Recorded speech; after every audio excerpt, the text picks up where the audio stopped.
Assalomu alaykum obunachilar. Mana haligi Jahon bozor, Andijon Jahon bozor katta bozor o'zi ko'chyapti mebel bozorimiz. Endi bu yerda hamma ustalar maqsad mebelni iziga bo'lsa ham sotish, ustonasi yatsa bekandan chirib turadi. Shu sababdan biz ham o'zimiz bozorda barcha ishlarimizga aksiya narxda, o'ta endi arzon narxda, sifatlariga xudo javob, dastlabki mo'kani ichida qilib sotyapmiz. Bir qator narxlarni ko'rasizlar, boshidan obuna bo'lib like bosib qo'yinglar, oxirigacha ko'ringlar videoni. Obunachilar ishimiz 3 metr. Birinchisiga balandligi 225 bo'lgan. Xo'p, ishimiz ichki bo'shalari. Rezinli profilyonkali oddiy narsa qilmaganmiz umuman. Oddiy narsalardan tavsiya qilmaymiz. Hamma joy bog'liqsa behijobli, ichlari o'ta keng. Telefon chiroqlari 3 xil rangda yonadi. Kafelar o'zimizdan. Shu turishi 3 metr uzunligi, balandligi 225. Andijongacha dastavkasi bor.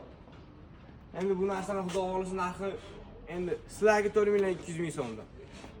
Ma'qul kelsa, bundan katta kichigani qilib bera olamiz zakazga. Endi xudo xohlasa bozorda tayyor ishlarimizni bir chekkadan qo'yapmiz. Bunga videoga like bosib, kimga kerak bo'lsa aloqaga chiqarasizlar, o'zimiz olib borib ustunovka qilib beramiz joyiga. Narxi 4 200 ming so'mdan, plus dastavka Andijongacha, plus bitta yumaloq mo'yki, bo'lsa sizlarga bo'lsa shu shulkasi ham bonus ichida.